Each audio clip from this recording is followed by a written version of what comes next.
Madam पहले शांत तो हो। ये ठीक है, मोदी जी पे भी बात कर लेंगे, नरेंद्र मोदी जी पे भी बात कर लेंगे। आपने अपने विषय को रख लिया, आपका सवाल आंसर डिजर्व नहीं करता। ठीक है, आपको आप मुझे ज्ञान देके जाइए, मैं ज्ञान नहीं दे रहा, आपको सच्चाई बता रहा हूँ, ये ज्ञान नहीं है। अब थोड़ा मानसिक संतुलन बिगड़ता हुआ भी नजर आ रहा है। सिखों और हिंदुओं में वैमनस्य फैलाने की कोशिश कर रहे हैं कुछ नेता, जवाब दीजिए। ये चार्ज मैंने तो नहीं लगाया, ये तो इन्हीं के सांसद वरुण गांधी ने बोला है कि यही लोग कर रहे हैं सिखों और हिंदुओं में लड़ाई लगाने का काम। वहां पर भाजपा के बारे में बोला है उन्होंने, अपने नाम से बीजेपी हटाते हुए ये भी बोला है कि किसानों के साथ जो हो रहा है वो गलत है। स्वतंत्र देव सिंह जो भाजपा के अध्यक्ष है उत्तर प्रदेश में, उन्होंने तो खुलेआम कहा है कि सत्ता का ये मतलब नहीं है कि अपनी फॉर्च्यूनर के नीचे आप लोगों को कुचल देंगे। ये कांग्रेस तो नहीं कह रही है। दो बातें आपके सामने आपने वरुण गांधी को कोट किया। वरुण गांधी तो ये भी कह रहे हैं कि वहां पे साजिश रची जा रही है हिंदू और सिखों को लड़ाने की। वरुण गांधी ने तो ये भी कहा है। हाँ, तो इसीलिए वो अपनी पार्टी की बात कर रहे हैं, अपनी पार्टी की बात कर रहे हैं। और योगी आदित्यनाथ ने आप पे सवाल खड़ा किया गया। खैर, आपने जो सवाल पूछा मैं उसका जवाब देना चाहती हूँ, थोड़ा सा धैर्य रखिए जी। आपने मुझसे पूछा योगी आदित्यनाथ जी ने कहा कि वहां विपक्ष को क्यों नहीं जाने दिया गया। हाथरस में क्या दिक्कत थी, उन्नाव में क्या दिक्कत थी जब सेंगर को आप नहीं पकड़ रहे थे, शाहजहांपुर में क्या दिक्कत थी जब आप चिन्मयानंद को नहीं पकड़ रहे थे।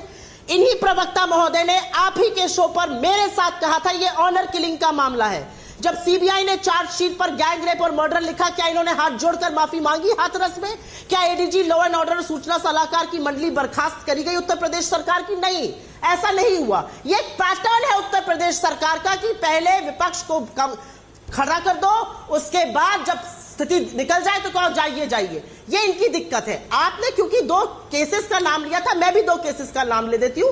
सही बात है, हरेन पांड्या का हत्या का केस हो गया, सोहराबुद्दीन एनकाउंटर हो गया, इशरत जहां का केस हो गया, मानसी जोशी की सर्वेलेंस का केस हो गया। ये सारे मुकदमे भी हमारे गृह मंत्री अमित शाह जी और प्रधानमंत्री नरेंद्र मोदी जी पर चल चुके हैं। तो सही बात है, हम लोग अवेट करेंगे अजय मिश्रा जी टेनी का हत्या का मुकदमा की जो भी आता है डिसीजन उसका।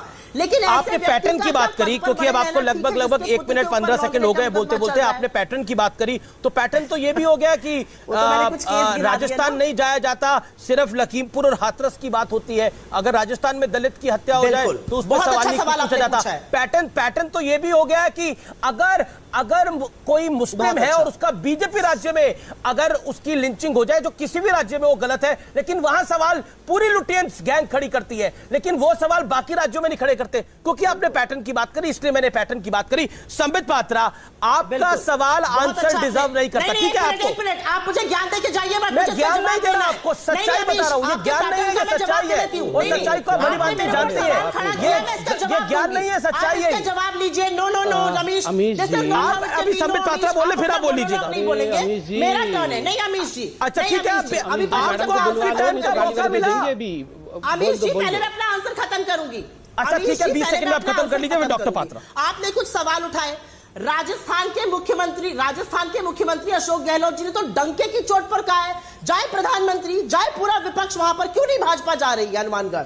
जाए देखे कि कैसे कानूनी कार्रवाई होती है, कैसे दोषियों को फटाफट गिरफ्तार किया जाता है, कार्रवाई की जाती है। उन्होंने क्या कहा है? बिल्कुल एग्जैक्टली सही कह रही है आप। उन्होंने कहा है, बिल्कुल सही कह रही है आप। अशोक गहलोत ने बोला है क्योंकि प्रियंका गांधी, राहुल गांधी की सरकार है राजस्थान के अंदर, तो वहां वो क्यों आएंगे? वहां पर अगर दलित की हत्या हो जाए तो मुद्दा नहीं है, लेकिन मुद्दा दूसरे राज्य के अंदर है। यानी पॉलिटिक्स है। आप अपनी बात खुद ही मान रही है। ठीक है संबित पात्रा, आप अपनी बात को रखिए। संबित पात्रा, आपका सवाल आंसर डिजर्व नहीं करता।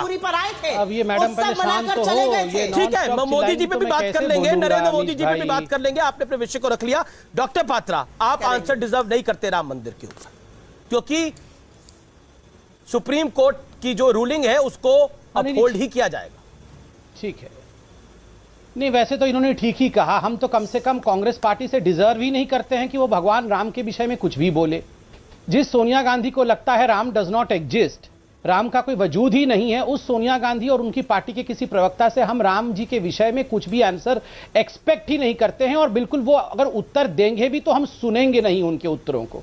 क्योंकि ये उस लायक ही नहीं है कि भगवान राम के विषय में बातचीत करे। इन्होंने राम जी को नकारा था। इनके लोगों ने सुप्रीम कोर्ट में खड़े होकर कहा था कि ये पूरी सुनवाई 2019 के बाद तक टाल दिया जाए, और इसीलिए मैंने आज ये आक्षेप लगाया है बिल्कुल कि इनकी मनसा सिर्फ एक ही है, और इनका मनसा है कि किसी भी कीमत पे राम मंदिर का जो निर्माण चल रहा है उसको येन केन प्रकारेण रोकना है और वोट बैंक की राजनीति करनी है, क्योंकि अपने आप को रिवाइव करने के लिए ये कुछ भी कर सकते हैं, इतना तो याद रखिए। दूसरी बात, कुछ प्रश्न इन्होंने मोदी जी और भारतीय जनता पार्टी पे उठाए। देखिए, अभी थोड़ी देर पहले कांग्रेस पार्टी की प्रवक्ता कह रही थी मोदी जी डरते हैं, मोदी जी अमित शाह से डर रहे हैं, मोदी जी टैनी जी से डर रहे हैं। मुझे तो इन कांग्रेसियों का समझ में नहीं आता है। क्या पता, ये तो 4 दिन पहले कह रहे थे।